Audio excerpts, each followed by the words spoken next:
On the occasion of World Health Day, I welcome you all to yet another episode of Study Medic Podcast. I have Dr. Soumya with me and myself Navneet. And the theme goes Together for Health, Standard Science. First of all, I would like to ask you your views on this particular combination of science and healthcare on a general perspective so that we can deep dive later. Yeah, thank you, Navneet, first of all, for letting me speak on this special occasion. Because as you know, health is something which is very vital, especially in the current generation, because from mental health, physical health, and the holistic health is important. As the World Health Day theme goes, it's very important for every doctor to keep upgrading and making sure that they practice the evidence-based medicine. Yeah. Because there's a lot of bridge between the theory and the practical application of the knowledge. So I think this is an apt for current scenarios, as the lifestyle diseases are something which is picking up so much. You could see there is I would say there is a lot of motivation now for specifically for the fitness as well as for the mental health. I think if it is science driven, if it is evidence based medicine, we would be definitely providing the holistic care in the most economical, feasible way, and only advising the investigations and management what the patient wants. And I think that's a beautiful theme for this year. So just as you said, to implement that, definitely someone would need a continuous medical education. I'm not just talking about that MBBS and the normally structure goes. But post that also, do you think it is very important in order to have that particular kind of education or continuous education? Correct. Or an international degree and additional qualification would be important? Yeah, see, the thing is, for the doctor, the learning is lifelong. You cannot say that I have done my post-graduation, so my knowledge would be limited only to that. Because as we grow, because we never knew how COVID could be, we never knew how Nipah would attack, right? Correct. So we have to customize, we have to keep learning according to the newer disease as it emerges. And multi-drug resistant diseases are so huge and rampant now. So you need to be updated with your current guideline. You need to be aware of what's happening. And more than anything, see, during my undergraduation and post-graduation, whatever we learned, because I've done from a government institutes, whatever we have learned was purely from the patients and a couple of guidelines and a couple of the textbooks. But from there to now, there's a huge, I would say, advances in the medical education, the way you read, the way you apply, and also the tools to help you to do that. AI has done wonders for people to understand the concepts. If it is properly utilized, I think this is the best era for people to learn, understand, and to give the best care to the patients. So nowadays, when we've been talking to doctors, something people normally say is that there is kind of a gap between what they are learning and what they are getting to practice. Yeah. Like for example, something on fellowship in cardiology, but they are just a viewer looking into it. So how to fill that gap between the knowledge and the clinical practices? Because previously at your era, maybe on the medical colleges, today also they are getting a very good hands-on. But compared to someone who is taking an additional certification, might not be getting that competencies which are actually required. Correct. So how can we fill in that gap? See, first of all, whenever as doctors we try doing something extra other than our curriculums is to improve our knowledge and to get a better career boost, and also to definitely to help our patients. But whenever we choose any program, we have to be very careful of the hands-on plus the mixture of theory and the knowledge. What happens, there are a lot of universities which provides an online certification that's really good for somebody who is doing day-to-day practice but upgrading the knowledge. But there are a lot of platforms which provide both hands-on and the theory, which is extremely important to manage both. I think that's extremely important to apply the knowledge what you learn, because I can learn about a lot of drugs, but I need to know to whom to give and whom not to give, and that comes only with the practice. So learning the theory is the basic foundation, because if you don't understand the concepts, you won't be able to apply.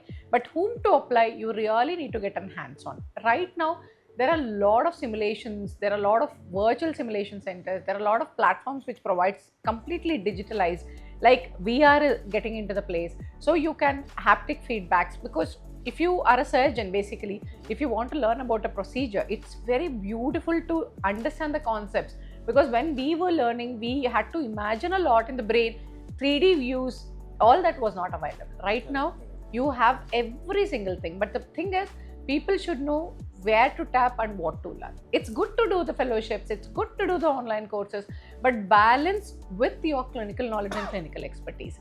You always need a mentor who is a senior clinician. That's what we all have learned through, because those are the precious learning things which you get, especially in a good setup where you have a patient load, because that's extremely important to gain the skill for a doctor. So coming to normally everyone would be getting graduated in India, 90% of people getting their PGs and post PGs also. But don't you think learning something on an international standard also is pretty important, because nowadays a lot of people like how education is basically global education is required. Correct. So how that could be implemented, or how someone can look into that? See, when we were doing our post-graduation back in 2000s, I think we were very happy with what we got. Okay, so very few used to think of Royal College memberships, our MLEs, our PLABs, our relocating. That was the trend there. But currently, people plan from first year MBBS where to move across. And also, when there are people who are already into the practice like 10 years or 5 years, or somebody who has just finished their post-graduation as well, these international membership exams are, when you are exposed to the international exams, the way they assess is totally different than Indian systems, because they give more importance to the proper application of the clinical knowledge, not the factual recalls, one thing. Second thing, for managing the patient, especially the OSCEs, where how you communicate to the patient. See, we hardly probably, other than the setups where you have lesser patient load, we hardly say thank you to the patient. We hardly, before, not right now. You have to apologize where it has to be. You have to sit with them. You have to do a proper counseling. It is like something which is called a shared decision making, which was very rare before. Right now, that is a bread and butter for any clinician. I can't tell you, okay, go ahead with the surgery. I have to tell you, these are the medicines which are there. These are the surgeries which are there. If you go for medicines, can happen. If you don't go for surgery, what can happen? So we put everything on the plate and let the patient choose. Okay, so it's like the patient will and wish, with their valid consent we are proceeding, which is very much enhanced, which you learn 10-folds higher in taking a global exam. I think that's what makes a lot of difference, that you are more patient-centered approach, you are more empathetic, you are sympathetic, and shared decision making makes a lot of difference in your clinical practice. Yeah, so nowadays a lot of medical errors are happening, and majorly I think the misinformations are the major stake in this kind of medical errors. So now we were talking about the evidence-based study, science standing with medicine. As a CEO for Study Medic, from someone who is into medical education, how could you contribute to that? See, medical errors, there could be two things. One is the human fatigue, which is very common, because however capable they are, if they are put into a place where there could be safety checklist or check systems are not there, or what we call the clinical governance not in place, it can happen even though the clinician is the best. Okay. And the second thing is, people are trying to do things which probably they are not very capable of, which is very rare, because we all know our privileges, we know what extent I can do. Okay, so the bridge between these two would be to bring in, for the person who is very knowledgeable, if they have got safety checklists in their place, the errors could be really minimized. And also, upgrading yourself for all the current guidelines, current things, makes you very confident, because you are going to explain what it is, and you are going to document everything, and you are going to learn the whole process. And somebody who is not knowledgeable much, if you have read more, you know what to do and what not to do. I think that is where the updated medical education comes into the picture, because I can't say that I had given this drug 10 years before, I'll still continue to give. Some of the drugs are still really doing the wonders, but there are a lot of addition things. Now, when the patients come, they come with a, they come with the printouts of the Google, they come with the ChatGPT printouts, they ask, what is this? So, to answer them, see, it is not that, technology is really good, but at no point of time it can replace a human brain, because what Google or ChatGPT gives is common for everyone. If I ask, you ask, somebody else asks, it gives the same thing. But as a doctor, I would be able to tell whether this is suitable for you or not, based on your symptoms. So that is where the role of evidence-based updated medical education comes into the picture. So because when you get all variety of patients, so when they come with now, they are like, okay, you are giving this, why not this? So I should be able to tell, why am I giving you this? It is not wrong. People know their rights well. People are more well-read. We should be happy that they are learning about their condition and coming in. So to manage all these complex situations, you need to be really well versed with updated guidelines. What happens if they take this? So I think it is more about learning and unlearning and relearning the newer things and probably fitting your older concepts there. So that makes a hell lot of a difference, because if you invest as a doctor, if I invest in education, I'm investing in my patients and I'm making it a better, holistic, healthy society by giving advices which is correct for them, customized for them. That's what makes a difference. Okay. So as you said, even the patients today are very knowledgeable. They're coming out with that technological advancement. So I would like to know how this technology could help in medical education, maybe on skill development also, or for a better patient care. Correct. So See, how would this take it? See, first thing is, now everything is digitalized, as you know. Everything is one click away. If you want to search something, you have to just click, understand. But see, we always believe in couple of journals, couple of research studies, which we know that carries the weightage. So unlike before, when I was studying, we had to go to the libraries to search the previous volumes and it has to come by courier. So it used to take a lot of time. We used to refer all those encyclopedia big books. Now the same books I can mark, I can keep it ready. And there are so many platforms, like even for example, StudyMedic, we have got everything digitalized. You have the summaries of all the beautiful guidelines. You know what questions you can get in the exam. You know what clinical scenarios you can come into the picture. And also the OSCEs. OSCEs are purely helps you to, you have a lot of videos which helps you to understand how to deal an angry patient, how to deal with a sad patient, those sort of communication. And when you come to the skill sets, of course, as I said before, the animated videos, the VR videos, those are ones which will give you probably an overview of what it is.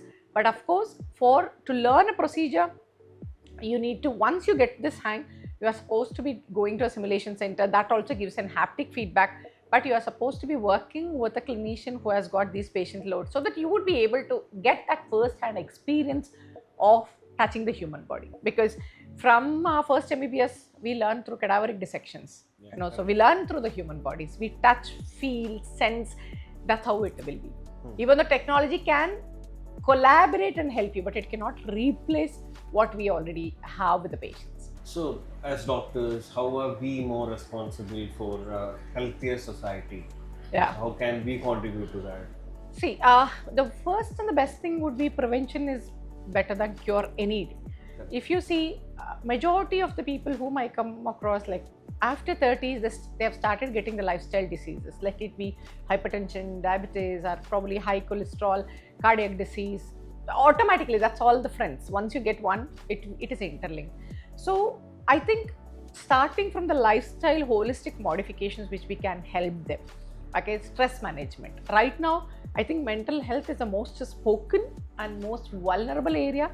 I don't think the current generation would be able to tolerate the stress what me and you have gone through, endured, because that was our generation. But right now, if you see a 10th standard, even when I look at my niece, she's always like, I'm so stressed, I'm so depressed. Depression automatically comes out of their mind, which we will think, what is this? So which we have done, but that is the generation. See, we need to understand theirs as well. Now AI tools, there's so much of competition, so much of peer pressure. So I think as a doctors, first thing is prevention as a part of a holistic health, and learning day-to-day basis to make sure that you give the best evidence care. See, it doesn't mean when we read our guidelines, there are innumerable investigations. But when you come as a patient, I don't want to write you 10 investigations. It doesn't make any sense. Probably one simple investigation would let me help to understand, should I write 10 more or not? Right? India is still not in a system like NHS where the government pays for everything, right? So we do have a systems where insurance systems are there, but there are still a majority of the people in India come to doctor only for when they are sick. Correct. There is no proactive checking, health checkups, even though it is there, very minimal. So I think we need to be very careful when they come in to understand their economical feasibilities. and to give the test what they really deserve. So to get to that bottom line, you need to keep on updated, continuous learning, and to counsel them. Okay, so if you want to meet me as a doctor next day or next time, I need to make you comfortable. I need to put in your shoes and understand what you're going through, your economical burden, your social pressures. I can tell you, okay, take 5 days bed rest. Probably at your workplace, you won't get 5 days bed rest. So what is possible for you? How can you flex around the working hours? So I think that is the need of an hour now, to understand the patient's thing and give a customized advice. And also, if you cannot give all the tablets, whatever feasible, you need to be giving the minimal ones, which is more effective, and to have a follow. So all these things comes again, it actually points down to the updated medical education, day-to-day learning. See, we cannot keep on learning, going through the articles every other day, and it is not possible, because it won't be motivating for us unless I see a special case, complex case, I go back and see, but not that every day I need to be reading. So the best bet for that, the people, why they're taking, we have a lot of students who are 50 plus, who are 60 plus, who are taking the international exams purely because they want to upgrade their knowledge. Because when you take an exam, you are invariably in a time frame, you are supposed to be going through those guidelines. So that is the reason mostly the settled consultants who are doing really well in their career, who are really doing well, so they take these exams to upgrade themselves. So coming to StudyMedi, so how can StudyMedi contribute towards this global education is what I would like to know. See, because I have got lots and lots of personal feedbacks, because in the CMEs, when we go as a probably chairperson, when we go as probably as speakers, we automatically, the level with which we speak, if you have done any international exam or if you have upgraded yourself, is much way different than what you used to give. So I've got a personalized feedback from so many people, ma'am, I wasn't happy about this subject, but I could be a speaker on this today. So from there out, the way they have grown themselves, not only in the exams, from the social things, like they are speakers, they are becoming the chairpersons, and they are, stepping up in their careers. This whole, I think this is all a very natural organic growth once you start studying for yourself. Because when we go for a clinical rounds, for example, when a question has been asked, so if you are somebody who is actually answering the evidence-based one, it makes a lot of difference. I think that is where StudyMedi is standing apart, because we are not only helping them to clear exams, we are imparting the knowledge. So whenever whoever joins our courses, we always tell, please learn the concepts. See, you can by heart and finish a lot of exams, but you will be stuck at some point if you're not good at the concepts, especially the international one. So what we teach always is, please start applying these concepts in everyday, base to base. Like everyday basis, if you start using these charts, if you start documenting, it will protect your clinical practice. The patient's load would become better to you because you speak so well and your management is very well. So international exams, over the years when we have trained so many people, I think they've got better career opportunities purely because they have turned into an evidence-based physician. And we have got a lot of fellowships, lot of skill set programs, which is hands-on. And as well, our very famous advanced clinical training programs, because that's 2 years hands-on. So which is a very rare opportunity for people to get in, and there is a specific rotations. They are objectively monitored through e-portfolio. So people are really happy because they're gaining the skills, they are earning, they are learning. So what else you can ask for? I think that's the reason StudyMedi is probably growing and expanding horizontally and vertically, is purely because of these reasons. So thank you for your time. I would like you to give a small closing message to all our new doctors. Yeah, I think my message for every other doctor is, you're already the best. Probably you can retune, you can refine your knowledge by taking up the exams, because that's best way to sharpen your skills. And please make sure that you become the best evidence-based physician, so that you would be giving the best of the care to the society. And once you invest in your medical education, obviously you will be investing in patients, and thereby the career growth is by default. So hope to see all of you standing with the science, learning, unlearning, and making the best potential of yourself. Thank you, guys. Yeah, thank you, doctor. thank you all for watching. We will be back with another episode of Study Money Podcast. Stay tuned.